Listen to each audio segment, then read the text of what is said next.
Isn't a video like this going to be a tad bit meta? Oh, please, you're just scared to get put into F-tier, Donald? F-tier me? Are you kidding? I am the greatest president ever to grace the Oval Office. It's true, very true. They said, Donald, you should serve 12 consecutive terms, and I turned it down because I'm just based like that. You're definitely smoking on that galactic gang pack. If you think you're the best president ever, Donald, you're a one-termer, and that's peak mid. With all the drones you've used, Barry, I'm sure you'll fit very snugly in D-tier. Shut it, fellas. What criteria are we using to rank the presidents? Are we ranking them on what they did while in office or how drip they are? I already know I'm going into S-tier. No one rocks a hat quite like George W. We are just ranking them on the knowledge we have on hand. No cheating and looking stuff up. This is not political in any way. Some of these guys we know nothing about, and we will be forced to rely on their drip and swag. We all have biases, everyone in the world does, but rest assured, none of these rankings will be based solely on politics, just trying to have some fun. Are we all cool with that? Sounds cooler than an ecto-cooler, Barack. I'm kicking things off. Probably the easiest placement on this entire list. George Washington, the founding G, our first president, and our last good one. He really set the precedent for what it means to be president, and he voluntarily left his post after 2 terms, setting a wonderful precedent for years to come. I mean, think about it, fellas. There were no rules to not let anyone serve more than 2 terms. Big G was just such a pimp that no one dared to serve more than 2 terms. It took a global conflict for someone to serve more than 8 years. S-tier for Washington. I remember serving beside General Washington during the Revolution, hounded at every turn. We had to use guerrilla tactics just to stay alive, and we always struck fast and ran. I remember one cold winter night, Washington was speaking with Nathaniel Greene.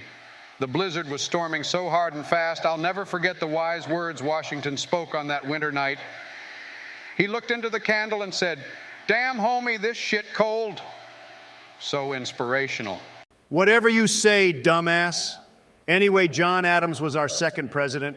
I give C-tier. He was much better as a founding father. Yeah, it's weird how hard he fought as a founding father only to turn around and pass the Alien and Sedition Act. From what I understand, it didn't affect a lot of people, but the simple fact of the matter is he passed a highly restrictive law that was basically unconstitutional, but he did make peace with France. And at the time, that was pretty significant. France gets pissed on a lot, but back in the day, they were arguably the strongest nation in Europe. It kind of flip-flopped between France and England, but I'm getting off topic. Next president is Thomas Jefferson. I give him B-tier. Louisiana Purchase and West Point were solid accomplishments. We all know he wrote the Declaration of Independence, but he did that long before he became president, and we are just trying to stick to when these folks were president. So yeah, B-tier. B-tier is fair, and I'd throw James Madison in there as well. Fun fact, he was the shortest president. That doesn't matter in the slightest, but yeah. Whoa. Jesus, Joe, what the hell kind of sound did you just make? I made the same sound your mama made last night, George. Get bent anyway, James Monroe looks like a massive tool. But he did drop the Monroe Doctrine, and that was probably one of the most significant speeches in U.S. history. I literally don't know about anything else he did. Not saying he didn't do anything, I just literally don't know what else he did. Enlighten me in the comments. I give B-tier for Monroe. How is that all you know about James Monroe? Joe, he signed the Missouri Compromise and kicked the can further down the road on the issue of slavery. Don't get me wrong, it's not like anyone else was trying to do anything about slavery. It's probably the darkest mark in our history, that in the Philippines, but we don't talk about the Philippines. Too gruesome, I'm afraid. It's simple, Barry.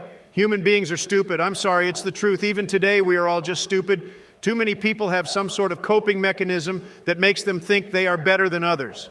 Whether that be based on race, creed, religion, gender, blah, blah, blah. There are dozens of reasons why humans are terrible. I hope one day we evolve past all this petty squabbling. Just like the 6th president is an evolution on the 2nd president, oh boy, everyone look, John Adams evolved into John Quincy Adams, who I will throw into C-tier right next to Papa.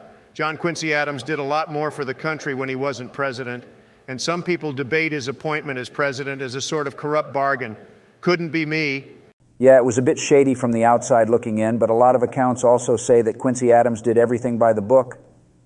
So I'll let you all make your own decisions on Adams, just like the next guy who made a lot of decisions, Andrew Jackson. Andrew Jackson is such a hard president to rank because on the one hand, he cleared the national debt and is the only president to ever do that. He gained new territory for the U.S. and was overall badass. surviving assassination attempts, and at one point I'm pretty sure he beat the shit out of some guy who tried to assassinate him, cool guy, but then he also defied the Supreme Court and began kicking all the Indians out of their land, which is a blatant misuse of his authority. There's always good and bad to every president, even if it is only a little good or a little bad. But in this instance, it leaves a mark that is hard to look past. For that reason, I give Andrew Jackson B tier. That's a fair assessment, George. We should always remember to try our best to look at every president with both praise and doubt.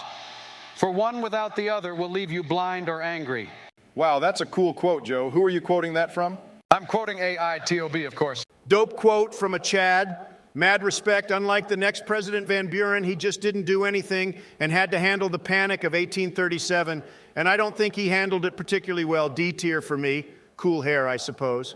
I agree, Donald. And before I rank the next president, I will say that William Henry Harrison only lasted like a month in office, so it's unfortunate, but he didn't really get to do anything. I'm sure he was a great man, but I got to put him in F tier.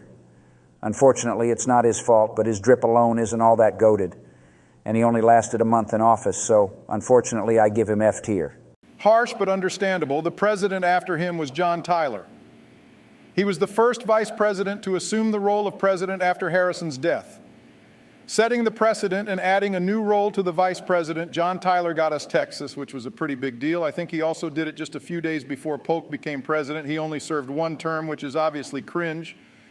But he did do everything he set out to do, so I give him a C tier.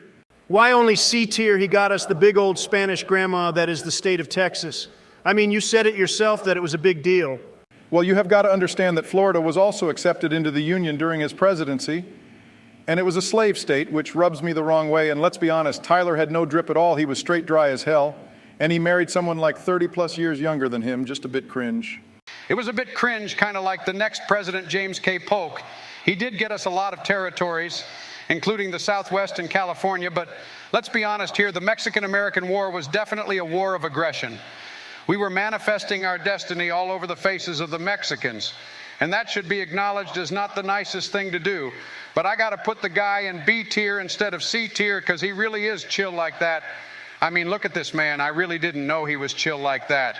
I remember when your wife found herself manifesting my destiny, Joe. It was glorious. Piss off, Donald. Why don't you go manifest some Weight Watchers, fat ass? Sorry to butt in on what no doubt would have been a childish roasting session, but my Texas-sized cowboy hat just fell off my head. Reducing my energy levels by 60%, I need a nap. Let's continue ranking the presidents later, fellas.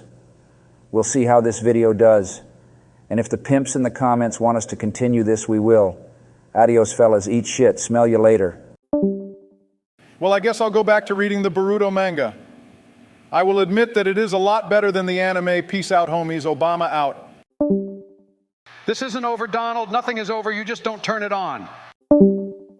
Oh, geez, this silly Willie thinks he's Rambo. Anyway, thank you all for watching. This is certainly a new topic for all of us to be discussing.